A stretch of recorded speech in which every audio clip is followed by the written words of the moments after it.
Para comenzar, hay que señalar que el siglo XVII fue para España un periodo de grave crisis política, militar, económica y social que terminó por convertir el Imperio español en una potencia de segundo rango dentro de Europa. Los llamados sastres menores, que son Felipe III, Felipe IV y Carlos II, dejaron el gobierno de la nación en manos de ministros de confianza o validos, entre los que destacaron el duque de Lerma y el conde duque de Olivares. El duque de Lerma adoptó una política pacifista. Por el contrario, el conde duque de Olivares involucró a España en la Guerra de los 30 años, en la que el país sufrió graves derrotas militares.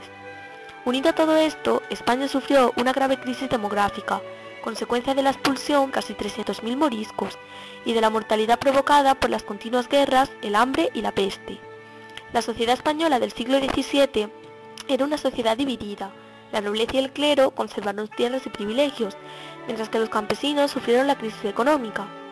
A pesar de la grave crisis económica y política que sufre España, es un periodo de esplendor cultural y artístico llamado Siglo de Oro. La mayor parte de la producción es pintura religiosa contrarreformista, sin que apenas exista pintura mitológica ni histórica, siendo escaso el paisaje. Se cultiva mucho el bodegón y el retrato, género en los que va a brillar Velázquez. Se da un estilo basado en el realismo como principio estético, surgido en Italia, conocido como barroco y cuyo máximo exponente es Caravaggio.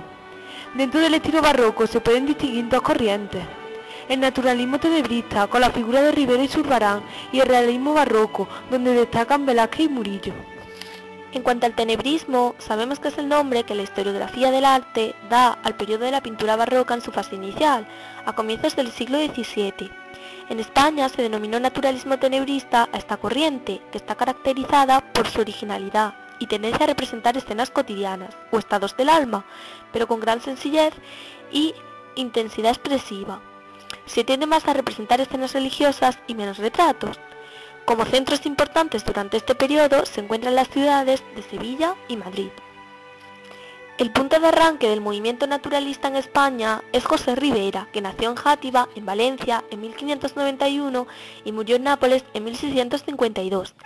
Recibió el sobrenombre del Español, que más tarde evolucionó al Españoleto debido a su pequeña estatura. Trabajó para los virreyes españoles, aunque la mayor parte de su vida la pasó en Italia. Gracias a esto pudo entrar en contacto con el estilo italiano, lo que hace que alcance una gran fama. Es por esto por lo que Ribera comienza a recibir encargos importantes, algunos de los cuales provendrán de España, como el de la Colegiata de Osuna, para la que llevará a cabo su famosísimo óleo El Calvario, que es fruto de su estrecha relación con el duque de Osuna. Se trata de una composición monumental, en la que destaca el claroscuro existente, que hace casi invisible la figura de pie, que con las manos juntas se sitúa a la derecha. Se observa la influencia de Caravaggio, así como de Guido Reni en el rostro, o de Miguel Ángel en el cuerpo, aunque dotándolo de un mayor realismo. El tratamiento de la escena está cargado de patetismo, destacando los gestos de tristeza de San Juan, la Virgen y Magdalena. La composición se organiza a través de un triángulo invertido y diversas diagonales que aportan ritmo y dramatismo al conjunto. Junto a esta podemos encontrar el martirio de San Felipe. Esta obra muestra a San Felipe que fue crucificado cuando predicaba por Asia Menor, siendo sus manos amarradas a la cruz. La composición está dominada por diagonales y violentos escorzos, dando muestra del estilo barroco de la pintura de este artista. La figura del santo ha sido realizada con todo lujo de detalles. Marca su caja torácica al elevar los brazos y poner una suave resistencia al martirio. Su rostro, muy realista, debe corresponder a alguna persona cercana al maestro. Tampoco están carentes de belleza y realismo la figura de los sayones, destacando el esfuerzo físico que realiza al izar el travesaño de la cruz. La escena se desarrolla al aire libre, las figuras reciben la luz del sol. Hay nuevos tratamientos lumínicos por influencia de la escuela veneciana. Esto implica una pérdida del naturalismo de Caravaggio. Otro artista muy importante en este periodo fue Zurbarán, que nació en Fuente de Cantos, en Badajoz, en 1598. Era hijo de un comerciante vasco que pasó la mayor parte de su vida en Sevilla, un lugar donde la religiosidad estaba muy presente. De ahí que destaque en pintura religiosa. Con este tema vamos a encontrar su obra La apoteosis de Santo Tomás. El tema es una exaltación de la propia labor del colegio y sus monjes. Santo Tomás de Aquino es una de las figuras más relevantes de la teología cristiana. Por su importancia aparece rodeado de los 4 padres de la Iglesia. A su derecha se encuentran conversando San Ambrosio y San Gregorio. A su izquierda, San Jerónimo de rojo cardenalicio y San Agustín. Los 5 intelectuales se encuentran en el plano superior del cuadro, que simboliza el mundo divino. Sobre sus cabezas, en el cielo, destacan Dios Padre y Dios Hijo con la cruz. A estas dos figuras trinitarias se añade en el centro la paloma del Espíritu Santo, que ilumina con sus rayos a Santo Tomás. En el plano inferior se encuentra representada la tierra, los personajes principales de la orden y nada menos que el emperador Carlos V, cuya presencia se explica porque fue él quien facilitó los terrenos y la dote necesaria para la construcción y puesta en marcha del colegio. Otra obra que comparte temática religiosa es San Hugo en el refectorio de los Cartujos. La escena refleja un milagro acontecido a San Bruno, fundador de los Cartujos, y a los 6 primeros monjes de la orden, quienes comían gracias a la generosidad de San Hugo, obispo de Grenoble. Un domingo les envió carne que era un alimento prohibido. Quedaron todos sumidos en un profundo sueño y cuando despertaron, el miércoles santo, San Hugo, que había estado ausente, fue a verlos y los sorprendió despertándose, comprobando que la carne se había convertido en ceniza. Esto se interpretó como una aprobación divina de la abstinencia. Zurbarán realiza un muestrario de sus famosos hábitos blancos, color en el cual se dice que llega a manejar hasta 100 tonos diferentes. Observamos cómo la perspectiva es frontal, pero aparece alterada en la mesa para dejar ver el contenido de los platos. Aparece en la imagen las famosas cerámicas blancas y azules de Talavera, ya que en esta época se pone muy de moda las representaciones de naturalezas muertas, realizando los artistas a menudo composiciones de bodegones que muestran un gran realismo. Detrás de los personajes, los cuales aparecen representados con un gran realismo, se observa un vano que deja ver edificios sevillanos de esa época, y un cuadro que representa el episodio de huida de la Virgen a Egipto, durante la cual tuvieron que practicar el ayuno, por lo que se relaciona este detalle con la temática principal de la obra. Posteriormente, el artista se trasladó a Madrid por un breve periodo de tiempo para regresar finalmente a Sevilla. Diego Velázquez nace en Sevilla en 1599 y a los 10 años entra como aprendiz en el taller de Pacheco. Su primera etapa sevillana es tenebrista, realizando bodegones de gran realismo. Era un género poco considerado que Velázquez dignificó. Puede decirse que es el pintor del arrepentimiento, puesto que suele revisar y corregir su obra. De esta etapa es su obra La vieja friendo huevos. Este cuadro pertenece al género bodegón, donde se encuentran obras que representan naturalezas muertas y escenas cotidianas, como esta que representa una escena vulgar en una casa de Sevilla, en la que se pueden apreciar todas las características propias del barroco. La composición es sencilla, de pocos personajes pero muy lograda. Se organiza en forma oval. Otras curvas más pequeñas dan dinamismo, como la del brazo con la cuchara. Algunos objetos aparecen en el escorzo, como la cuchara, el cuchillo o la mano del mortero. La escena carece de movimiento. Velázquez utiliza una técnica tenebrista con contrastes de luces.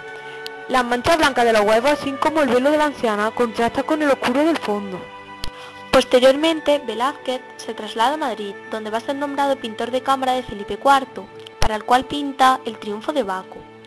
El artista quiso representar a Baco como el dios que obsequia al hombre con el vino, que lo libera de sus problemas cotidianos, por lo que Baco se convierte en uno de los borrachos que participan en la fiesta, diferenciándose de los demás por su piel más clara.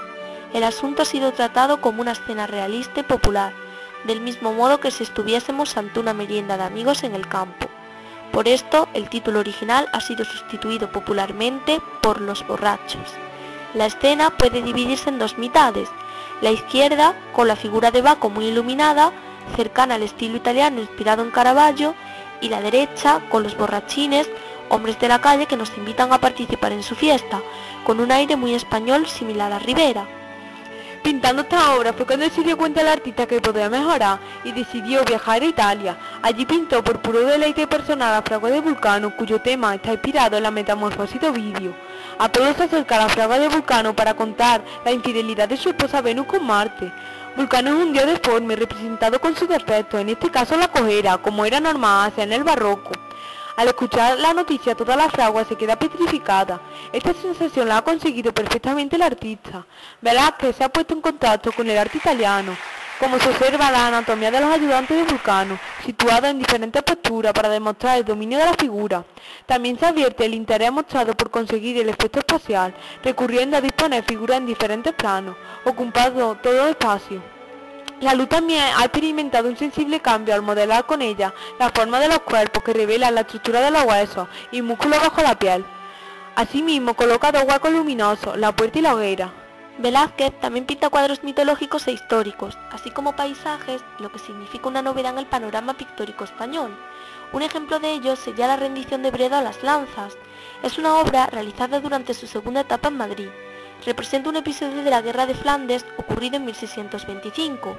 La ciudad holandesa de Breda cayó rendida, lo que provocó que su gobernador entregara las llaves de la ciudad al general vencedor. El centro de la composición es la llave y los dos generales.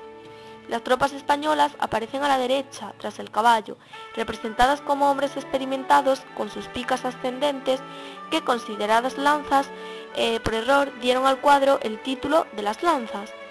A la izquierda se sitúan los holandeses, hombres jóvenes e inexpertos, cuyo grupo cierra el otro caballo.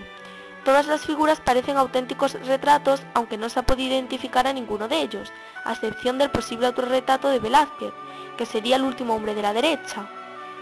Al fondo aparecen las humaredas de la batalla y una vista en perspectiva de la zona de Breda. La composición está estructurada a través de dos rectángulos, uno para las figuras y otro para el paisaje. De un segundo viaje a Italia son su obra El paisaje de Milla Medici, que muestra una vista del jardín de Milla Medici en Roma. Lo más importante de este cuadro es la técnica utilizada por el artista, ya que la pintura de paisaje no era práctica habitual en los pintores españoles. La única obra conservada de Velázquez en la que aparece una mujer desnuda es la Venus del espejo, aunque pintó alguna más. Quizá por despistar, el pintor coloca el rostro del espejo difuminado para así reflejar el cuerpo desnudo de la dama. El pintor coloca a una mujer de belleza palpable, de carne y hueso. En cuanto a la técnica, cabe destacar cómo el pintor utiliza una pincelada suelta, que produce la sensación de que entre las figuras circula el aire. Otra obra muy importante de Velázquez sería Las Meninas. Las Meninas es un retrato colectivo en el que el pintor nos ofrece a los reyes Felipe IV y María Ana de Austria, cuyas efigies se reflejan en el espejo del fondo. La escena, que se desarrolla en el propio taller de Velázquez, la componen un grupo de figuras en torno a la infanta niña Margarita. Meninas y meninos la rodean, atienden y acompañan. Con este nombre se conocía a los acompañantes y cuidadores de los niños reales. Las dos jóvenes damas y los dos enanos eran controlados por la dama con tocas monjiles, que es la guardia mujer, y el caballero guardadamas, responsable de todo el grupo. Una última figura se recorta en las gradas de la escalera del fondo. En cuanto a la técnica con que Velázquez pinta esta obra, podemos mencionar que el primer plano está inundado por un potente foco de luz que penetra desde la primera ventana de la derecha. Predominan las tonalidades plateadas de los vestidos, al tiempo que llama nuestra atención el ritmo marcado por las notas de color rojo, como por ejemplo la Cruz de Santiago, aunque hay que destacar que cuando el pintor terminó este lienzo, ni siquiera se habían iniciado los trámites para su admisión en la Orden de Santiago. Pero lo que verdaderamente nos impacta es la sensación atmosférica creada por el pintor, la llamada perspectiva aérea, que otorga profundidad a la escena a través del aire que rodea a cada una de las personas, y difumina sus contornos, especialmente las figuras del fondo, que aparecen con unos perfiles más imprecisos y colores menos intensos. Banderas fue pintada en la época de mayor esplendor de Velázquez. En primer plano se ve una sala con 5 mujeres que preparan las lanas. Al fondo, detrás de ellas, y en una estancia que aparece más elevada, aparecen otras 3 mujeres ricamente vestidas que parecen contemplar un tapiz que representa una escena mitológica. Hay que destacar la sensación de que entre las figuras hay aire que distorsiona los contornos y hace que las figuras estén borrosas. La pincelada es suelta y la luz viene de la derecha. Resulta sorprendente la luminosidad que se consigue a pesar del poco colorido. Se da además sensación del movimiento, sobre todo en el giro de la rueda. Hay un arrepentimiento visible en la cabeza de la muchacha de perfil de la derecha. Por último, cabe señalar a Murillo, que es un pintor que pertenece ya a otra generación, ya que en su época la Contrarreforma se había relajado y ahora la religión se presenta al pueblo de una manera más familiar. Nació en Sevilla en 1617, en el seno de una familia compuesta de numerosos hermanos que pronto quedarán sin padres. Fue conocido como pintor de redondeces y dulzuras, y asociado a la creación de sus vírgenes puras y delicadas. Tenemos su obra La Inmaculada Concepción. En el centro de la composición está la Virgen, representada de manera dulce y tierna, de canon estilizado, y rodeándola en movimiento curvo varios angelitos. Murillo los agrupa de forma desigual, de manera que unos son muy visibles, mientras que otros desaparecen en la penumbra, ya que hay varios planos de profundidad. El pintor evita la frontalidad y la perspectiva es aérea.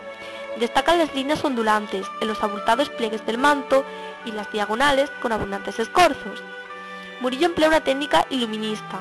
Sobre el fondo dorado y radiante se recorta la figura de la Virgen envuelta en luz para indicar su carácter celeste. Su rostro y vestido blanco irradian luz.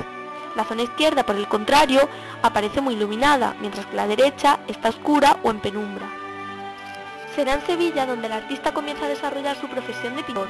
Se cree que sus comienzos fueron al lado del maestro pintor Juan del Castillo. Recibió encargos de importancia para órdenes religiosas instaladas en Sevilla, aunque tiene algunas representaciones de escenas cotidianas también, como su serie de niños mendigos que representaban de manera dulce la vida de mendicidad y pobreza de Sevilla. A pesar de su fama, Murillo sufre también decepciones y contratiempos tanto profesionales como personales. Sin embargo, pictóricamente constituye un periodo fecundísimo. Finalmente, murió en 1682 al caer de un andamio.